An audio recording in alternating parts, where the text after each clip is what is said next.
¿Qué tal? Muy buena tarde. Los saluda el licenciado René Castelán, director de la revista Lex Informa. Hoy nos acompaña el maestro Genaro Juárez Cortés. Es maestro en Derecho con especialización en litigación oral en California Western Law School. El tema que tenemos es el uso excesivo de la prisión preventiva. Maestro Genaro, gracias por estar con nosotros. Te agradezco muchísimo. Hombre, muchísimas gracias por la invitación a ustedes. Yo quisiera preguntarte primero, ¿quién es el maestro Genaro? Bueno, como ya se ha mencionado, el maestro Genaro es maestro en Derecho con especialización en litigación oral. Soy licenciado en Derecho. Tengo estudios en diversos países, tales como Perú, Argentina, Brasil, Ecuador y por supuesto Estados Unidos. Y pues mi ejercicio profesional lo desarrollo aquí en México. Trabajo en una de las firmas más importantes del país, donde trabajamos alrededor de 50 abogados, especialistas en todas las materias. Dicha firma se encuentra en el estado de Hidalgo y mi especialización y a la rama que me dedico directamente es a la materia penal. Ok, maestro, pues empecemos. ¿Qué debemos entender por prisión preventiva? Bueno, la prisión preventiva deviene de las medidas cautelares que se aplican actualmente en México.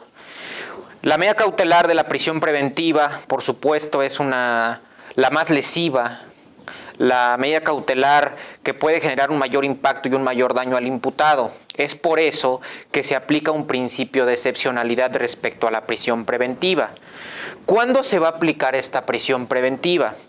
El artículo 19 constitucional establecerá los casos en que una persona puede ser sujeta a una medida cautelar de prisión preventiva, ya sea oficiosa o ya sea justificada. ¿Cuándo hablamos de prisión preventiva oficiosa? La que la ley establece que no habrá debate alguno respecto a la imposición de esta medida. ¿Y cuándo hablamos de prisión preventiva justificada? El Ministerio Público, la Fiscalía, tendrá que justificar las razones por las cuales deberá imponerse esta prisión preventiva justificada. ¿Y cuáles son esas razones? Principalmente atendiendo a lo que establece la teoría del riesgo, prevista por los artículos 168, 169 y 170 de la Ley Adjetiva Nacional, en la cual establece que cuando haya algún peligro de sustracción de la acción de la justicia, cuando haya peligro para víctimas o para testigos, o cuando el imputado pueda obstaculizar el proceso, en esos momentos podrá el Ministerio Público solicitar la prisión preventiva justificada. Y como la palabra lo dice, tendrá que justificar las razones por las cuales pide esa prisión preventiva. Obviamente, los jueces tendrán que ser más estrictos en la imposición de dicha medida cautelar para no vulnerar derechos fundamentales, porque debemos tener muy presente por parte de jueces, de abogados, de ministerios públicos, que la prisión preventiva son meras restricciones a derechos humanos. Así es. Son unos auténticos actos de molestia. Estoy de acuerdo. Y no nada más la prisión preventiva, todas las medidas cautelares, pero la prisión preventiva, por supuesto, que es mucho más lesiva porque de lleno lacera la libertad del imputado. Eso es principalmente la prisión preventiva. Maestro, ¿el marco normativo nacional regulatorio de la prisión preventiva? Bueno, el marco normativo está precisamente regulado en el artículo 19 constitucional, en los artículos 153, 155 del Código Nacional de Procedimientos Penales. La prisión preventiva específicamente se encuentra en la fracción 14ª del artículo 155 de la Ley Adjetiva Nacional. Este es el marco que regula la prisión preventiva. El marco constitucional, desde luego, es el 19. Recordamos que el año pasado, por un mero populismo punitivo, a mi consideración, a consideración del de La Voz, se aumentó el catálogo de delitos del que prevé el artículo 19 y se contemplan ahora delitos electorales, se contemplan ahora el robo a casa habitación, la aportación de arma de fuego de uso exclusivo del ejército, la corrupción. Lo cual es una perfecta detractación al sistema de justicia en México, porque precisamente tanto la Corte Interamericana de Derechos Humanos, la Comisión Interamericana de Derechos Humanos, así como el Tribunal Europeo de Derechos Humanos se han pronunciado a que precisamente la prisión preventiva es violatoria de derechos humanos. Entonces, el que haya sido una creación de un catálogo más extenso de delitos, por supuesto, que vulnera derechos humanos de las personas. Sí, el caso Rosario NN, por ejemplo, ¿no? La prisión preventiva que tiene justificada. ¿Tú qué puedes opinar al respecto? Que es una perfecta aberración. ¿Por qué? Estoy de acuerdo contigo. Porque el juez federal decide imponerle más bien prisión preventiva de corte justificado cuando esta medida cautelar debió ser impuesta una completamente diversa. ¿Por qué? Porque se hacía alusión a que había un riesgo de sustracción de la acción de la justicia. Así es. Y que podía obstaculizar el proceso por las influencias que ella posiblemente podría tener y destruir documentos, destruir información que pudieran ser importante para el proceso. Sin embargo, se ha visto últimamente los videos que han salido en las redes sociales respecto del argumento tanto de la Fiscalía como de la Defensa y por supuesto que el razonamiento que da el juez de control federal al resolver que se imponía la prisión preventiva, por supuesto, no se considera ni fundado ni motivado porque es totalmente contrario a la convencionalidad, totalmente contrario al marco internacional, al marco normativo internacional, así como el nacional, por supuesto, a lo que ha dicho ya la Corte Interamericana de Derechos Humanos. Así que se considera que no está debidamente fundada ni motivada la resolución del juez federal. Maestro, ¿tú por qué consideras que actualmente hay un excesivo de la prisión preventiva? ¿Por qué se considera esto? El artículo 7.5 de la Convención Americana sobre Derechos Humanos, así como también el artículo 9.1 del Pacto Internacional de Derechos Civiles y Políticos, hacen la prohibición expresa de tener una prisión arbitraria o de una detención arbitraria. Solamente se podrá justificar una prisión preventiva cuando esto conlleve al éxito de un proceso penal. Pero también tanto el marco internacional como el marco nacional los rige un principio de excepcionalidad. ¿Qué quiere decir este principio de excepcionalidad? Que es la última ratio, es decir, la prisión preventiva será la última ratio cuando no haya una medida cautelar suficiente para garantizar la presencia del imputado al proceso o cuando haya riesgo para víctimas y testigos, habrá cabida a la prisión preventiva. Menos no. ¿Qué pasa actualmente en nuestro país? Actualmente en nuestro país los jueces imponen la prisión preventiva de forma desmesurada. Es decir, si el Ministerio Público la solicita y con 2 o 3 datos de prueba la justifica, inmediatamente el juez de control la concede. No, así es. La concede. Cuestión que considero que no debe ser así. Cuestión que el juez debe hacer una ponderación de derechos. ¿Por qué? Porque está en juego el derecho humano de la víctima, del esclarecimiento de los hechos, del acceso a la justicia, pero también está en juego el derecho humano del imputado a la libertad. Por tanto, el juez, al llevar a cabo un ejercicio de ponderación de derechos, debe considerar principios importantes, tales como la idoneidad, la necesidad y la proporcionalidad en sentido estricto. Cuando el juez haga esta ponderación, cuando haga este ejercicio de análisis, siempre debe velar por el derecho humano a la libertad. Así es. Siempre debe velar. Por supuesto, no se deja a la víctima de lado porque hay otras medidas cautelares que pueden conllevar o que pueden asegurar que el imputado comparezca al proceso. Es por eso que se piensa que los juzgadores están al momento, hasta este tiempo que llevamos de implementación del sistema, llevamos alrededor de 12 años a partir del año 2008 que vino la reforma constitucional en materia de seguridad y justicia en el Estado mexicano. Llevamos 12 años y creo que no se ha entendido todavía que la prisión preventiva es meramente excepcional, que no se debe utilizar ni se debe llevar a cabo nada más, le han llamado a algunos doctrinarios de forma automática. Prisión preventiva de forma automática. Y me gustaría aquí retomar un punto importante que considero acertada. No sé si escuchó, maestro, que hace unos días había un debate muy interesante respecto al catálogo de delitos que fue ampliado el año pasado. El año pasado, como ya había comentado, se reforma el artículo 19 constitucional y se aumenta el catálogo de delitos. Sin embargo, ¿qué pasó? No se reformó el artículo 167 del Código Nacional de Procedimientos Penales. Entonces, ¿qué pasó? La Justicia de la Unión, los senadores, Cámara de Senadores, Cámara de Diputados, en el primero transitorio y en el segundo transitorio pusieron condiciones para que se pudiera aplicar la prisión preventiva respecto de ese catálogo de delitos que se aumentó. No se hizo. El artículo 167 nunca, a la fecha no ha sido reformado. Están en trabajos ya en el Congreso para reformar el artículo 167 de la ley adjetiva. Sin embargo, no se hizo en su momento. Por tanto, deviene una contradicción de tesis del año pasado, una 551-2019, en donde dice la Corte, la primera sala, no se les puede imponer prisión preventiva respecto de los nuevos delitos del catálogo que se estableció en el 19. ¿Por qué?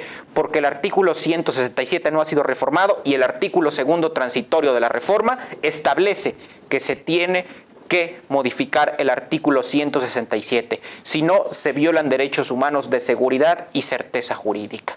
Por tanto, a la fecha, no se puede imponer prisión preventiva respecto a robo de hidrocarburos, respecto a corrupción, respecto a delitos electorales, respecto a robo a casa habitación.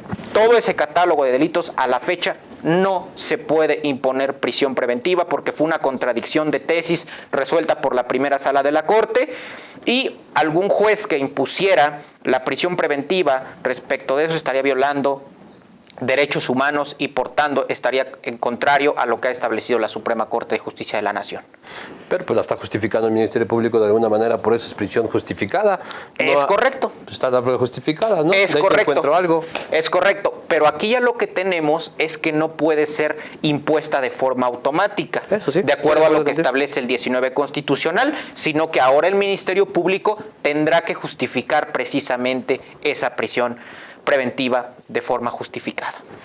Maestro, ¿cuál crees que sería actualmente la prisión preventiva, la aplicación? ¿Cuál es la aplicación actualmente? Actualmente la aplicación de la prisión preventiva es completamente desmesurada por parte de los jueces de control. Se ha dicho mucho que esta prisión preventiva ni siquiera debería de existir. En México somos el único país que tenemos prisión preventiva oficiosa. En todo Latinoamérica, por supuesto que existe la prisión preventiva, pero en todos los países esa prisión preventiva se tiene que justificar. En todos los países. En México es el único país que tenemos de carácter oficioso. Cuestión que a criterio del de la voz considero que es totalmente inconvencional, puesto que la propia Corte Interamericana de Derechos Humanos ha establecido que se debe velar en todo momento por la libertad de las personas, aunado a que en esa inteligencia se viola el principio de presunción de inocencia. Estoy de acuerdo. En todas sus vertientes, tanto como regla de prueba, como estándar de prueba, como trato procesal. ¿Por qué? Porque si tú le estás imponiendo una prisión preventiva y esa prisión preventiva se la vas a computar al momento de que se dicte en su caso una sentencia condenatoria, eso quiere decir que le estás violando su principio de presunción de inocencia. Porque, en todo caso, si tú lo estás considerando y lo estás tratando como un inocente, de acuerdo a lo que ha establecido la Corte como regla de trato procesal, lo estás tratando como un inocente, entonces realmente trátalo como un inocente. Sí, estoy de acuerdo. Que lleve su proceso a cabo en libertad. E imponle cualquier medida cautelar diversa para que él pueda comparecer de una manera segura al proceso y así garantizar el éxito tanto de la investigación como del proceso penal. No, estoy de acuerdo contigo, muy bien explicado. Yo quiero preguntarte, ¿a qué se debe la indebida aplicación y excesiva de la prisión preventiva? Yo creo que esta indebida aplicación de la prisión preventiva se debe mucho a la deficiencia en la capacitación, no solamente de jueces, porque hay jueces que son excelentes, sino hay deficiencia en los ministerios públicos, en las unidades de medidas cautelares. Hay mucha deficiencia en el fortalecimiento en general del sistema, en la indebida incapacitación de abogados. ¿Por qué?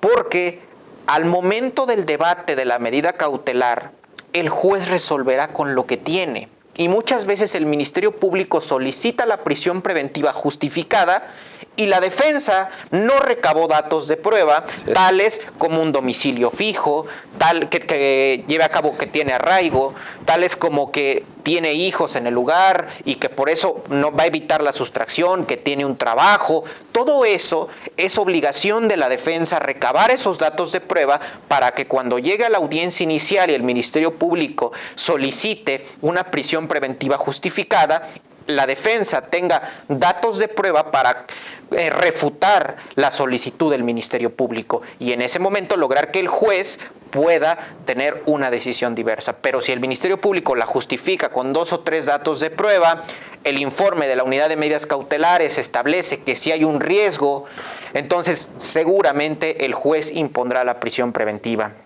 Considero que se debe precisamente a todas esas deficiencias que se han tenido y que aún no tenemos una conciencia, los operadores jurídicos, atinente a buscar siempre la salvaguarda de los derechos humanos de las personas, no solamente de la víctima, también del imputado, porque establece el artículo 1 constitucional bajo un principio pro persona que los derechos humanos serán para todas las personas, independientemente de la edad de la que estemos hablando, del género en el que estemos hablando, será para todas las personas, a excepción de, por supuesto, lo que ya hemos conocido como el derecho penal del enemigo, que hace restricciones a tipos de delitos como es el de la delincuencia organizada. En ese tipo de delitos como delincuencia organizada, por supuesto, no habrá cabida a debate y se impondrá la prisión preventiva. No, pues súper explicado, maestro, ¿eh? Yo quiero felicitarte. El tiempo es muy corto, maestro. Por último, ¿qué impacto tú crees que tiene la política criminal en la actualización de la prisión preventiva? Creo que tiene un impacto impresionante. ¿Por qué? Porque las procuradurías, las fiscalías en México, lo que buscan mediante la política criminal es reducir los delitos. Y aquí vamos a algo que ya explicaba hace un momento, un populismo punitivo. Para que la gente crea que yo estoy trabajando con una adecuada política criminal, vamos a aumentar las penas, vamos a aumentar los catálogos de delitos de la prisión preventiva. Cuestión que esa no es la solución. La solución está en la educación. La solución está en el fortalecimiento de las instituciones de seguridad, en el fortalecimiento de las fiscalías, en el fortalecimiento de las fiscalías. Una persona común, una persona normal, no sabe que un tipo penal de feminicidio tiene 50 o 60 años. Y el legislador está pensando que ponerle 60 años a un delito de feminicidio, con eso logra una adecuada política criminal y va a reducir el impacto y el crecimiento de los delitos. Cuestión que no es así, esa no es la solución, ni tampoco que se aumenten los catálogos de delitos de prisión preventiva, por supuesto que no. Vamos a cambiar ese chip, vamos a fortalecer las instituciones, las personas adolescentes, los jóvenes deben ser educados de una forma adecuada, de tal que se disminuyan los delitos, porque no hay necesidad de que delincan si hay políticas públicas adecuadas. Así es. Pero eso es lo que no entiende el gobierno mexicano. Pero bueno, cierro con esto. Creo que la política criminal tiene un impacto muy fuerte en que se aumente cada vez más el catálogo de delitos y por tanto los jueces de control no tengan otra alternativa más que imponerla, porque si está en la Constitución política, bueno, los jueces, aunque no tengan ese criterio de imponerla, la ley se los exige y por tanto tienen que hacerlo, y si no lo hacen, incurrirían en una responsabilidad. Sí, yo estoy de acuerdo contigo, los jueces tienen que hacer su trabajo, por eso está legislado. Es correcto. Maestro, yo quiero agradecerte, me gustó mucho tu explicación. Vamos a esperar qué comenta el público y te vamos a hacer llegar las preguntas. Correcto. Para disipar todo este tipo de cosas. Te agradezco muchísimo. Muchísimas gracias. Excelente. No, hombre, yo les agradezco a ustedes la invitación, el que me hayan invitado a este foro y platicar un poco de algunas de las cuestiones que tenemos pendientes por mejorar en el sistema de justicia penal en México. De verdad les agradezco mucho que me hayan invitado. Pues gracias. Hasta la próxima. Audio Jungle.